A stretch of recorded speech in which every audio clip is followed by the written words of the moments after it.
Hi, I'm Christina, And I'm Matt. and this is Wayz Podcast. Today, our guest is a aerospace medical physician, as well as the founder of Alaska Rhodiola, Dr. Petra Illig.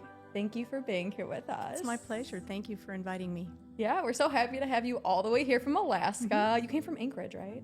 I came from Anchorage, long overnight flight, and it's wonderful to see the sunshine at this time of year. Thankfully, today is a little bit sunnier. We've been having some cold patches for California lately. So on that note, let's just get right to it. You went from aerospace medicine to creating Alaska Rhodiola. How did that start? How did that go about? Well, I think if you're open to a lot of things in life, you kind of just stumble into things. Obviously, I'm not an herbalist or a naturopath or anything like that.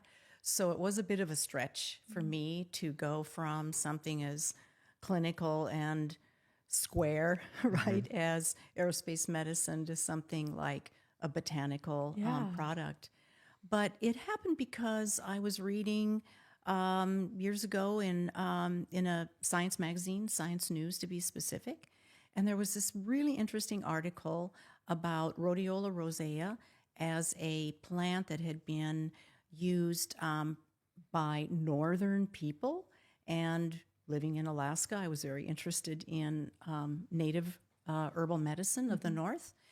And there was so much information about this really precious plant and its health benefits and its history throughout the ages that I became intrigued by it. And then I also learned that it grows very well in northern climates like ours. And I kind of just put two and two together, knowing that Alaskan farmers struggle a lot growing food, and they don't make much money, and they're always fighting the elements. And my idea was that perhaps by cultivating a plant that actually could take advantage of our harsh conditions, they might actually be able to make money from growing something that they didn't have to fight the elements on. And so, and then the side benefit of that, of course, was, the opportunity to produce a high-quality botanical for human health. So that just kind of is how it snowballed in my mind. I would love to know your background in aerospace medicine, how you got there. Oh, well, I grew up around airplanes.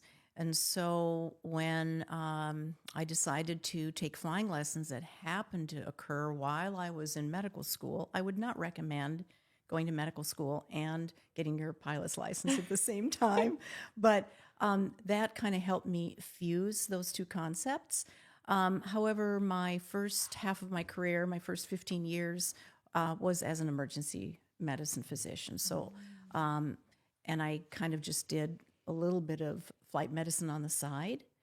And then in, I think it was about 1998, thereabouts, I was hired by Delta Airlines to become one of their first company pilot doctors, advisory consultant physicians.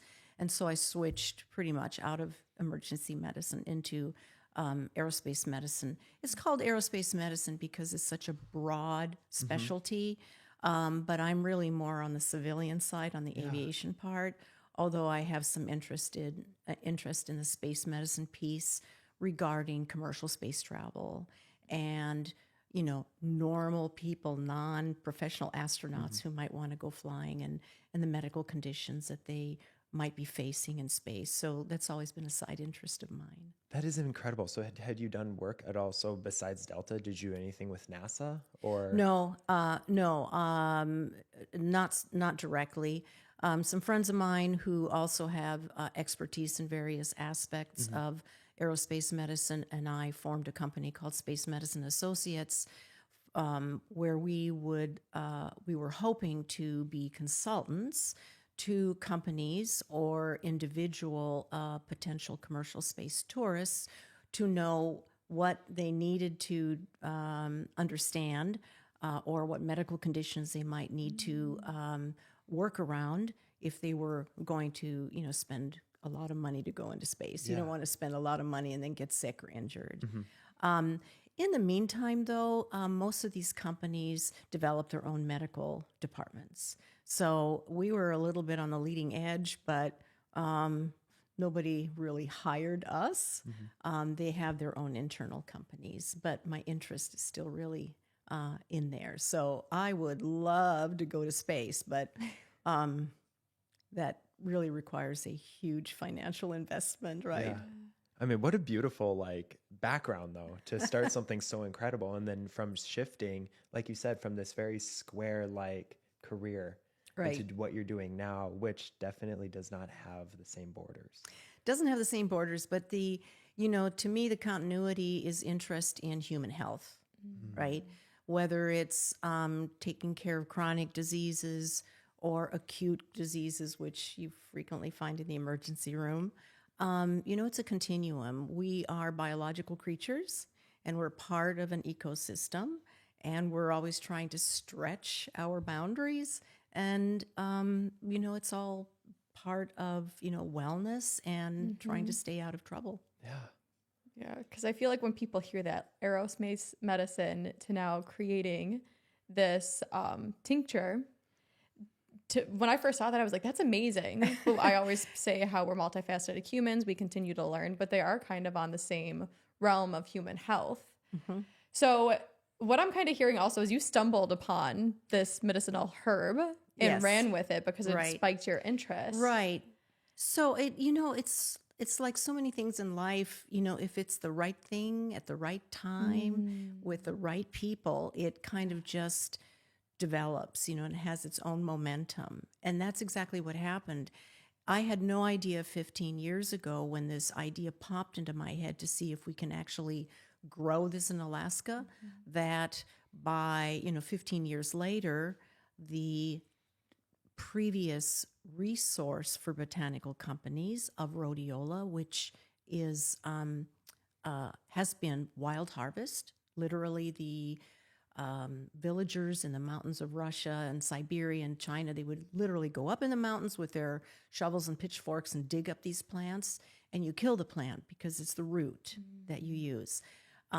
I, 15 years ago, would never have dreamed that this plant and this source of botanical material for companies would become endangered. And it's now on an international endangered species list, which now makes it cultivated rhodiola being the only viable source for these botanical companies.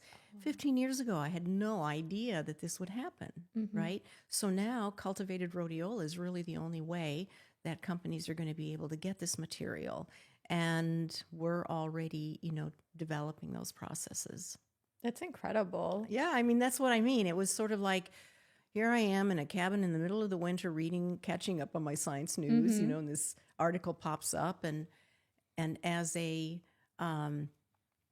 grew up in South Dakota around farmers, so I always had this idea about how do we help farmers? Yeah. Because farmers help us.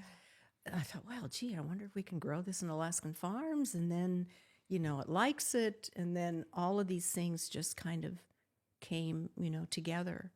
I'm not saying it didn't happen with no hard work. It was very hard work, a lot of work and attention to detail, but it just moved and flowed in the right direction. Yeah, you had an idea, you had faith, and you ran with it, and it's had a beautiful outcome so far.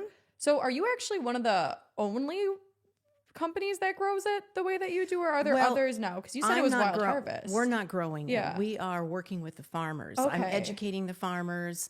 I help them find out how to grow it. I've been involved in a series of USDA grants where I've been working on various research plots to look at best cultivation practices, for example, because there's no playbook. Yeah. There's no, like, if you're a new corn farmer in Iowa, you can call up a neighbor and find out how to grow corn, right? But that doesn't exist in rhodiola. So there were a lot of questions of not only how to grow it, because it's really pretty easy to grow, but how to grow it to be economically viable for a farmer. Where these plants spend their lives, their niche, their habitats are at very inhospitable areas up high in the mountains. in subarctic and alpine areas of the northern hemisphere, and they eke out an existence. They literally grow where other plants cannot, but they don't grow very big. As a matter of, and they don't grow very fast. And as a matter of fact, those plants that are large enough to be harvested in the wild, they're frequently decades old, 20, 30, 40, 50, 60 years old, because you're not going to dig up a plant that's too small to be economically viable. So you're going to dig up a big plant. And in those areas, it takes decades for those plants to reach viability for economic purposes. And so now when you bring this plant down to slightly more mild conditions where humans live and farm, they'll grow faster. And you can get them to harvest size within about 5 years. But it still requires, knowing the secret sauce, the slight fertilization, how much weeding, what other things that you need to do. And this is part of these research grants that I've been working on to help the farmers. So the answer to your question is we're not growing it. I'm basically, I've become their buyer, but I'm basically helping the farmers to know how to cultivate it and point them to resources for getting seeds and seedlings. And also, we developed a root processing facility where the farmers can deliver the roots if they don't want to process them themselves. So we basically support the farmers in those endeavors. I grew up with an ag background, so I have some ag questions for you in regards to this because this is really fascinating to me. And so when you looked at like the process of elimination, when it came to the growing practices, did you guys start out in greenhouses? No. And then, but it was just... This is you've got a really good question going. Yeah. The way I first started is in Canada and Alberta, they'd already been doing this a few years before I came up with the idea. And there's an organization there called ARGO, ARRGO, Alberta Rhodiola Rosea Growers Organization. You can only say that once or twice a day. I went to visit them, and I was just amazed that they had come up with this idea. And I befriended their horticulture scientist, and we worked out a little deal where he gave me a handful of seeds and some basic instructions. But I couldn't take their cultivating techniques and transfer them to Alaskan techniques because their soils are better. They didn't need to fertilize, if so, or very little. They just have different conditions, and we do. We have very nutrient-poor soils and very little organic material in our soils. So so it took a lot of kind of learning and working with farmers and their observations and some of my research to figure out how to do it that worked for us. But with this little handful of seeds that they gave me, mind you, these seeds are tiny. You can fit 5,000 seeds into a gram. I mean, they're very, very little. They're like carrot seeds or mustard seeds. They're a real pain to deal with. But with that little handful of seeds, I put out 100,000 seedlings in my front yard for over a period of 2 years. My neighbors were very worried because they didn't know what was going on, the seas of trays. Like, what are you growing over there? Yeah, it's legal. And so they, then I had a problem. I had 100,000 plants, and what do I do with those? So I started running around to various ag meetings and elbowing my way in, and can I give a presentation on this plant? And slowly, farmers started, a few intrepid farmers came along and decided to try it out. And now we're slowly building more and more acreage. Wow. How many? So in regards to, I know that you support the farmers who are growing this. So from where it was, how many acres do you guys have now? Yeah, that's a sore point for me because we need more acreage. Yeah. I estimate we probably only have about 15 or 20 acres in production at this point. Some of these farmers are very small. They'll only do a half an acre at a time simply because it's still unknown, right? Yep. So you have one grower who's trying it and then realizing, man, it takes 5 years before I know if I'm going to make money, and the next farmer is waiting to see what happens, right? Yep. Because it's hard to jump into something that's this labor intensive without knowing. But the beauty is the price of rhodiola raw material has just skyrocketed for two reasons, and it's a supply and demand thing, right? The demand has increased when people have started learning about the health benefits of rhodiola, but the fact that it's now considered an endangered species, the supply for botanical companies has just really diminished.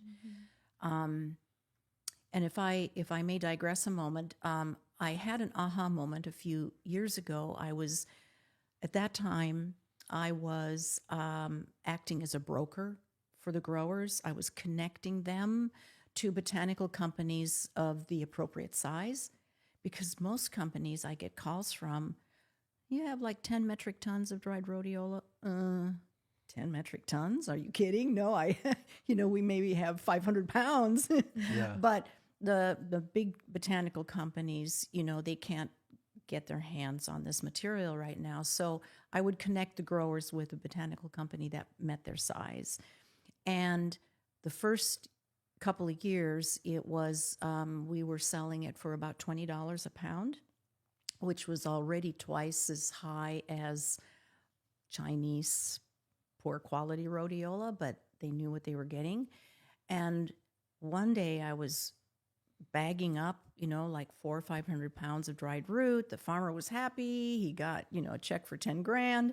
And when I penciled out the retail value of that in terms of capsules that they were making, it was about $1 million. Oh, and I thought, I'm not doing this anymore. This is crazy. We need to keep that money in Alaska, right? We need to develop an industry where our people are making, getting jobs on manufacturing and packaging and marketing this, rather than doing what we always do in Alaska, which is extract and ship.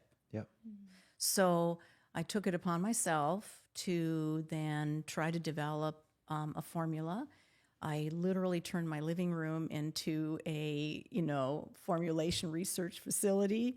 I had a 30-ton hydraulic press in my living room. I had all kinds of filtration equipment. I had a rotovap distillation equipment. I mean, if you came over for dinner, there was no place to sit, right? Because I had all this gear. But after a couple of years, I got my formula down of the tincture, and now we've scaled up our manufacturing and moved that out of my house. Wow. So, it's been a long pathway, but the whole idea of this was to develop this industry in Alaska and keep it here. That's absolutely incredible. And it seems, just the way you went about it too, it seems like you went about it with a really nice mindset in order to help everybody who's involved. Also, the fact you want to keep it in Alaska, you're using good manufacturing methods to also sustainable, economically friendly way. That's just amazing. And it seems like you've gone to great lengths in order to get this plant. So how about you share with us what's so amazing about it? What are the health benefits of it? Why do you love it so much? Yes. Well, when I talk about it, it feels like I'm just describing snake oil. Whatever you've got, it's good for you.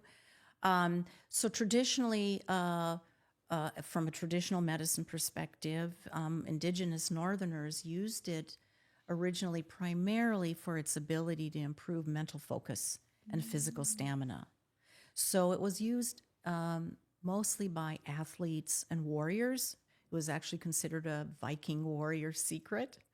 And so over time, especially in the Soviet Union, where they really do a lot of research in botanical products, they also discovered its adaptogenic effects. So adaptogens are chemicals that don't have a specific effect, like you would take a blood pressure medicine and it does a certain thing and lowers your blood pressure, right? Adaptogens don't do that. Adaptogens are more general health supportive in that they help normalize, rebalance strengthen normal biochemical pathways that are failing or in trouble or out of balance because of stress or disease or illness.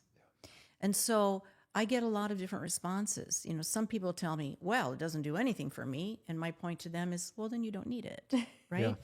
But it's useful for improving mood. It's helpful in depression and anxiety management.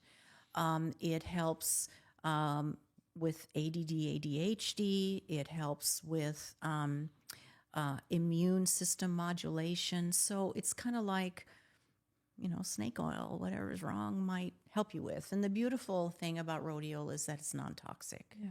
Now, have people had adverse reactions? Yes. Like anything else, there are some people who are super sensitive for whatever reason. But I can tell you, we are probably filling our 65,000th order from our online store in the past 2 years. And I've only had 3 people call me and tell them it made them super anxious. Oh, wow. They're just unusually sensitive. So that's pretty good. That's, you know, pretty good rate. Yeah. There's also a concern. There are certain type of mental health issues that maybe you need to be careful with rhodiola, particularly bipolar 2. Yep. If you have a tendency to have manic phases, it's not recommended to take rhodiola because the stimulating effects could increase or induce or worsen the manic phase. Although I've had a couple of people who have bipolar 1, which is the depression only, who tell me they feel very well on it. And then also, if you're on certain medications, like the standard SSRI antidepressant medications, you really should be speaking with your physician because you may be able to adjust your dosage down. But we don't want people just to add this in and then without telling their provider that it really needs to be, you know, a conscious effort to work together. And certain antipsychotic medications, I'd be a little bit reluctant to recommend that, to take rhodiola without really careful observation and support from your physician because there could be some interactions that we just don't know about yet. Yeah, that kind of leads me to my next question, which I'm super fascinated about. I definitely believe in like integrated medicine where like you speak with your doctor, be completely transparent. But I also do like bringing natural supplements in if it can take away a synthetic chemical we're putting into our bodies. Have you seen any examples of somebody starts taking your tincture and then they can slowly taper off some other medicines? Yes. Okay. Do you mind Yes. sharing a few of those with us? Well, remember, I'm not in clinical Yes. mental health practice. It's all feedback from people. And I do work with a couple of psychologists and psychiatrists who use botanical medicines, and they've told me that some of their patients have been able to get off of their SSRIs, for example. But again, that needs to be done in a coordinated approach. Yep. I would never say to somebody, you know, stop your Prozac, take rhodiola instead. Yeah. Yep. That's really bad advice. That's dangerous. Yeah. Don't cold turkey your SSRIs. Right. No, please do not do that. Right. But I love how you can kind of incorporate something else in. I feel like oftentimes people feel stuck or they feel trapped by current medications that they're on. And I just love how this is another option to potentially give people hope that it's serving its purpose now, but you try this and see what happens. On that note too, how do you suggest going about taking it then? Is there a certain dose people should take? Do you suggest increasing the dose as time goes? Is this something you stay on kind of forever, or does your body kind of adapt and get used to it and you could eventually also stop taking the plant as well? All of the above. Okay. I know there's a lot. It's all individualistic, you know. If a person's never taken rhodiola before, I tell them to start out with a very small dose. And also to be sure you know the source of the rhodiola. And that's one of the reasons, you know, I'm so focused on this product. Because if you go to the store shelf and you look at all these rhodiola products, I bet you if you had them tested, many of them you wouldn't even find the ingredients. The marker ingredient is called rosavins, and some of them aren't even rhodiola rosea. There are, depending on your approach to the taxonomy of rhodiola, there are around 100 different rhodiola species, and they kind of look alike. Yeah. And so a lot of these companies, they'll just say rhodiola on there. And if it's from China, it's probably not even rhodiola rosea, crenulata, or some of the others. But back to your question of how to take it. Start out with a small dose and work your way up. Because in some people, the stimulating effects of rhodiola can be intense, and you don't want them to get jittery. So you start out with a low dose. You can work your way up over a course of a few days. You can even take another dose in the early afternoon if you want. See how that works. But avoid it late in the day or in the evening because it can keep you awake. As a matter of fact, we know it crosses the blood-brain barrier. That's how it has its anti-depression and mood enhancement effects. Many people, myself included, who start taking rhodiola may experience more vivid dreams for the first several nights. Yep. And so you know something's going on. Yeah. Can you actually elaborate for some of our viewers who may not know what the blood-brain barrier is? Oh, well, the blood-brain barrier is a protective. We don't know exactly how it is done on a cellular basis, but it's a protective layer to protect the brain from toxins. So you don't want this stuff that's bad for your body in your brain as well. And so a lot of drugs don't pass through the blood-brain barrier on purpose. Yep. But would you say then, since yours is non-toxic, that's why it's able to pass through the blood-brain barrier?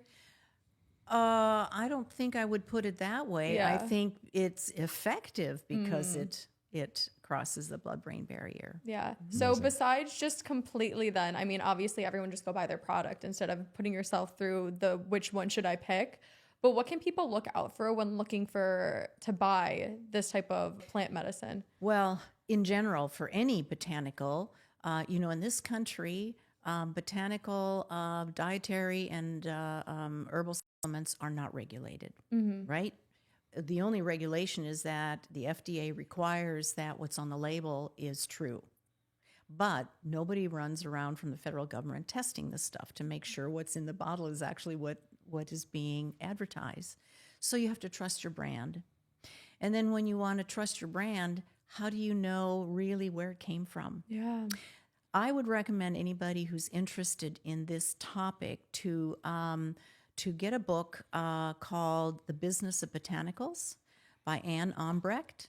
She wrote an incredibly interesting book on how do you know as a consumer where it came from. Yeah, that's one of my how it's biggest ethically things. sourced. Yeah. As you're standing there in the grocery line, well, let's see, do I take this one or this one? You just don't know the source, not just the cleanliness and the purity, but the ethics of that sourcing, because you don't want to keep, destroying plants and driving them to extinction. So that's why we're really proud of our brand, because we know exactly where it came from. I know each farmer. Yeah. We make sure that we test it prior to harvest to make sure it's ready. We test it after harvest to make sure what we're putting in our product meets those minimum requirements of concentration of ingredients and cleanliness, and we make sure it's not contaminated with any bacteria or molds or mildew or yeast, and heavy metals. We don't test for pesticides because our farmers don't use pesticides at all. So that's how we know that our product is, pure and the best you can get. Yeah. I think that's always just been the frustrating part for me, is because most of the time people who go to the grocery store looking for these types of products, they're looking for this product because they want to better themselves. Yeah. They don't want to put toxic pesticide-filled stuff into their body, but then you look at the label and you're overwhelmed because you're just like, what does this all even mean? Right. So the fact when you can actually find a trusted brand and you know what you're getting is quality, that to me is the most important thing. Yeah, exactly. And I know in this country there's a big movement to do better, to know your grower, to know your sourcing. Yep. But again, there's no overall kind of credentialing program to show that. If you go look in apothecaries in Germany and you pick something off the shelf, you know exactly what's in there. Yeah. Right? Because they do that. They do the testing. But in this country, it's still a little bit of the wild, wild west. So you have to know your brand. Yeah, completely. Do you have any questions regarding that before we move on to like the what's next question? Yeah. So I know that we talked a little bit about a lot of the positives of putting a lot of this out there in the world. And then also too, is that like, what are some of the biggest challenges you are currently facing getting this product out into the world? The biggest challenge is we don't have enough growers yet. Okay. That's my next big push. I mean, I can sell all the rhodiola products that we can get our hands on because people love it. But we're limited in the source. Right now, we have just enough growers to provide enough material for us to make enough tincture that'll last a year, but it's still in our year marketing campaign. But we're never going to get into Trader Vic's or Trader Joe's or Whole Foods unless we have more growers. Yeah. So that's our biggest challenge right now. The other challenge is developing other products. A lot of people don't want tincture because it's made with alcohol. Yep. Right? In order to extract materials, botanical materials, out of a plant, some of these materials are water soluble. That's why herbal teas work, right? But some of these materials, these chemicals, are not very water soluble, and you need an organic solvent. And the easiest organic solvent to use is food grade ethanol. And you use a combination of water and ethanol to extract as much of the full spectrum of the plant as you possibly can. So you have this wonderful material, but it doesn't taste good. And a lot of people, for whatever reasons, don't want any ethanol in their bodies. So we're missing those people.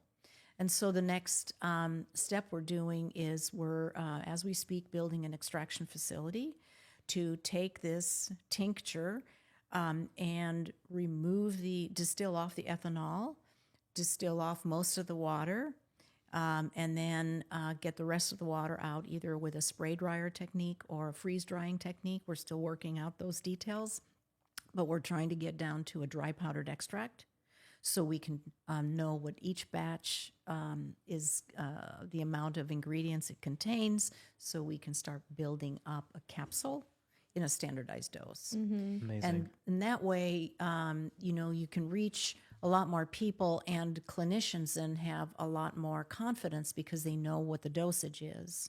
So they can advise their patients, start out with a 50 milligram dose and work your way up versus how many squirts of this do I put in my tea this morning, right?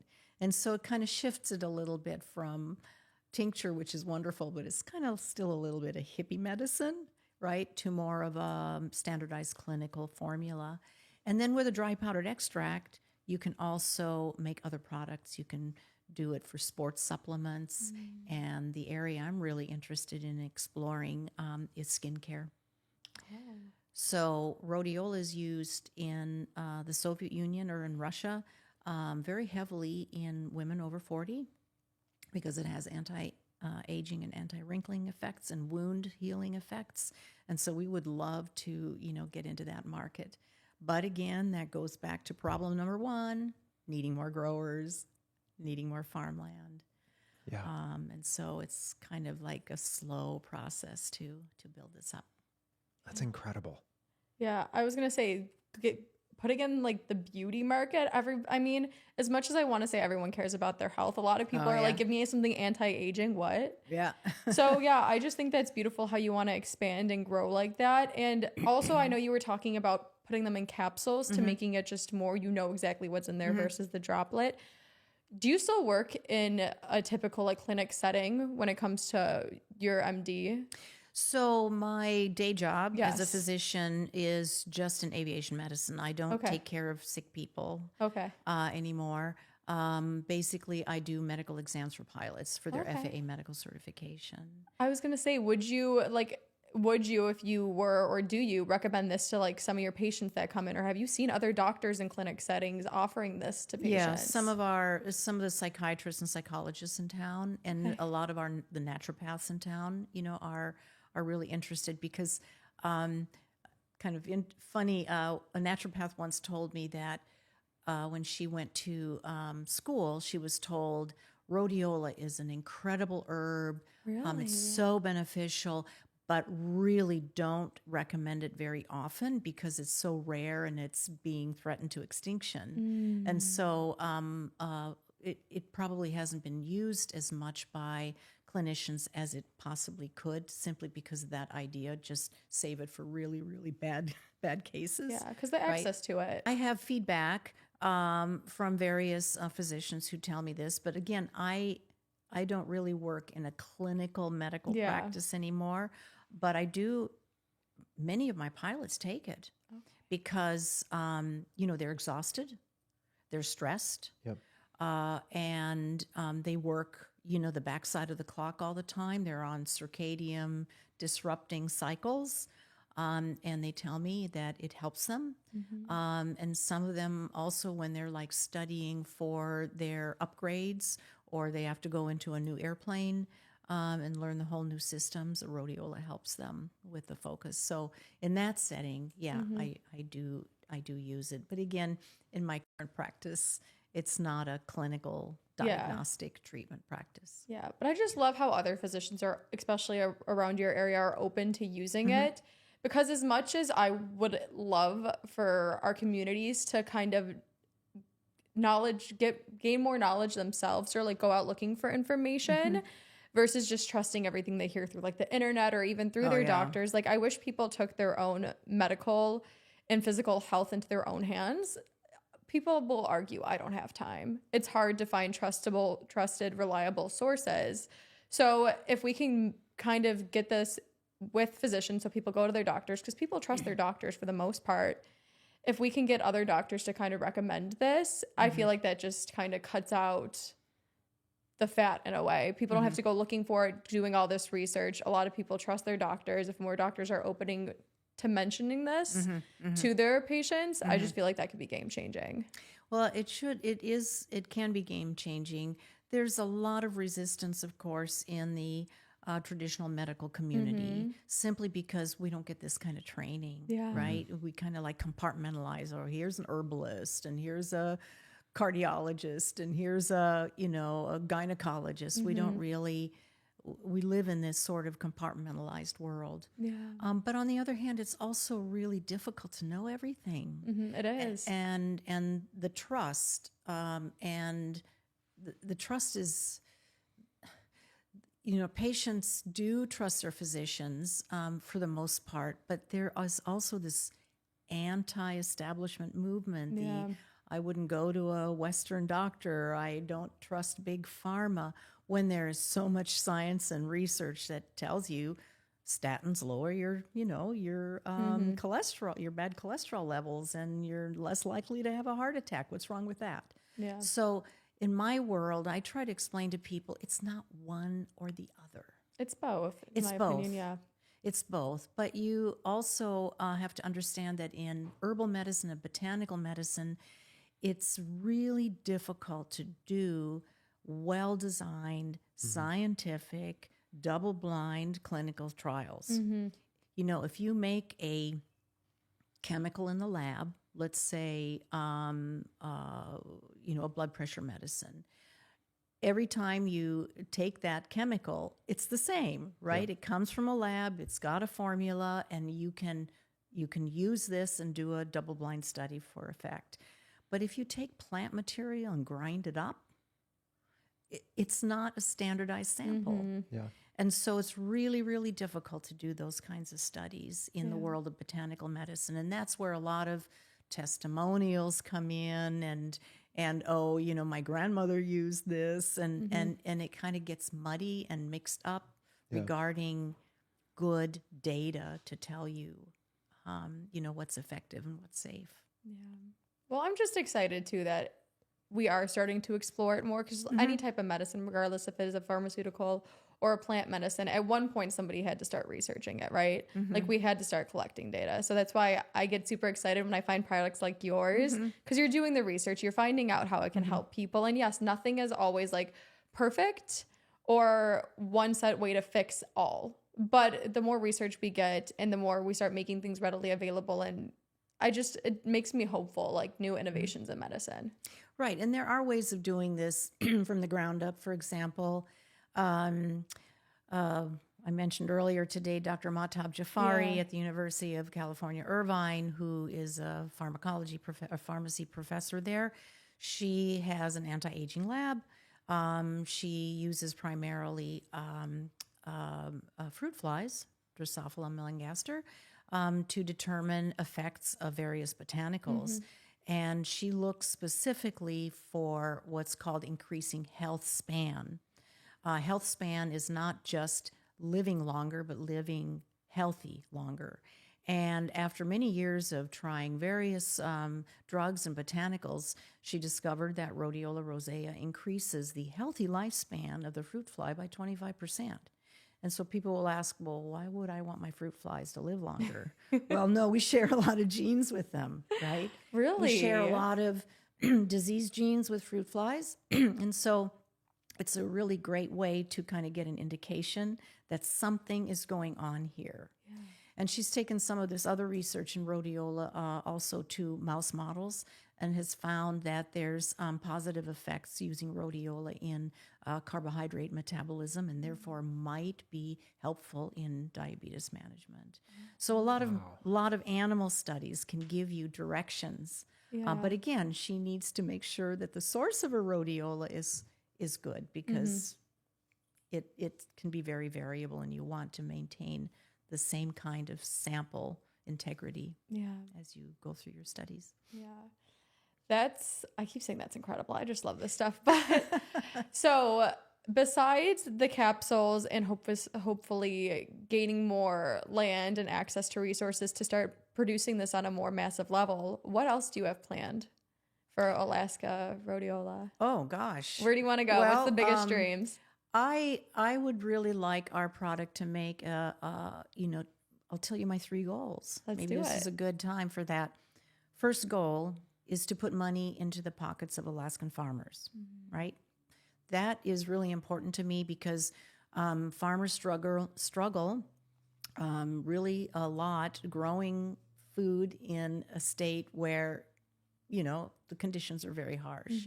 So they spend a lot of money in greenhouses and tunnels and things like that to extend the growing season. And here's a plant that they can actually take advantage of our harsh conditions to grow it naturally. Yeah. So if we can put money into the pockets of farmers, they may be inclined to grow more food, right? We have a lot of food insecurity in Alaska. If the transportation industry shut down for some reason, earthquake, natural disaster, September 11th, whatever, our store shelves would be empty within a week.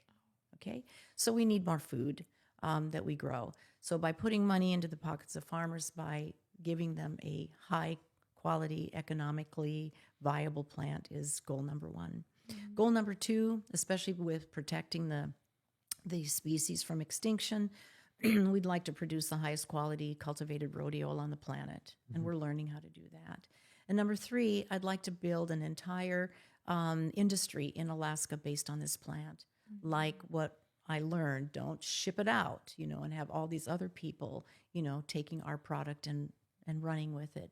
So I'd like to build a whole vertically integrated industry from the farm field all the way to the store shelf. And in the meantime, I'd like to make a little money eventually on the side too, which 15 years of hard work, But that's my plan. And I think, I hate to say this, but I think the world would be a better place if we had a little more rhodiola out there for people. Talking to you is just so inspiring, because not only are you doing this, but you're doing this at an older age. I know. I'm 71 years old. You know, I keep You hoping look the great at the anti-aging rodeo. effects. Yeah, but you look incredible. And I mean, and you're so smart and so quick-witted. And so I just want to know, like, what keeps you inspired to keep creating at this, at this stage in your life? I would just say it's my personality. I mean, you know, I'm not the kind of person who would say, "Oh, I'm retired now. I'm going to go play golf." Yeah. What keeps me going is just going, you know, coming up with something new. Rhodiola has just really kind of been a wonderful opportunity for me to develop something I think it has real potential for people and is fun, and every day is sort of a learning effort, because I learn something new about rhodiola almost every day. And I get to meet people like you. Yeah. And we're so we're so grateful that you're here and you're doing this. And one thing that I just noticed is you are very light-spirited and you're very sweet. And I think just like how you said, this stumbled upon you one day and you decided to run with it. I feel like just your curiosity is probably what keeps you so young and joyful and like continuing to do the things that spark your interest, is because you just follow your heart on where anything is guiding you, is what I'm kind of getting. Well, that's very nice of you to say. I appreciate that. Yeah. But you know what? It's all about living in your community, taking care of your kids. I have 2 wonderful kids and a lovely granddaughter and one on the way. And so it's all about that, you know. But it's really nice to get calls from people that you least expect thanking you, you know, for having helped them. And that's what keeps me going too. Yeah, that's one of the reasons we do this podcast, is we're like, we just want to help people. If we help one person, we always say it, that's all that really matters. So. What a beautiful time. Then thank you so much for Well, thank you. Yeah. It's my pleasure. It's lovely to meet you and have this conversation. Thank you. Yeah, no. Once again, thank you for being here. And then kind of to wrap things up, what we always do, if you give any advice to our viewers, it could be related to your business, related to medicine, not related. Oh, right. What would you say? Don't give up. I would say if you have an idea and it seems right, of course, you know, I've had other ideas where you thought, oh, this is a great idea. And then you run into a brick wall and you want to force your way through that brick wall because you have this idea and you're going to, darn it, you're going to do it. But you need to know when that brick wall really does mean something, and it means it's not the right time or the right place. But if you do find something that really grabs your heart and it flows, don't give up. Just keep going. That's what I would say. That's great. I completely agree with you. So for like the bajillionth time, thank you so much for being here, honestly. It's my pleasure. Yes, it's been great. Thank you for inviting me. And until next time, I love you. Thank you so much, and keep shining your light.